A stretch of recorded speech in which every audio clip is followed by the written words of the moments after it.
Hi guys, എല്ലാവർക്കും പുതിയ സ്വാഗതം. ഇന്നത്തെ വികസന കാലാവസ്ഥയോടെ നോക്കാം. ഏറെ ദിവസത്തിന് ശേഷം സംസ്ഥാനത്ത് ശക്തമായ മഴ.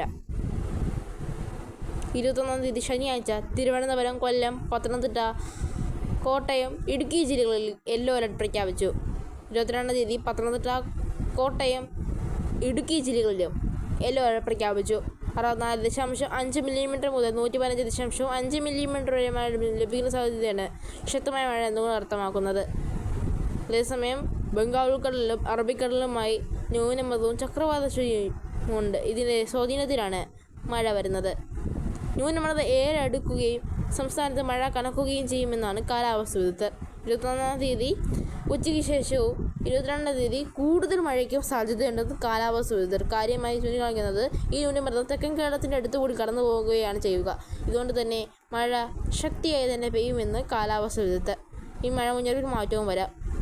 22-ാം തീയതി ചിലപ്പോൾ തിരുവനന്തപുരത്തും കൂടെ ഒന്നുകൂടി യെല്ലോ അലർട്ട് എത്തിയേക്കാം.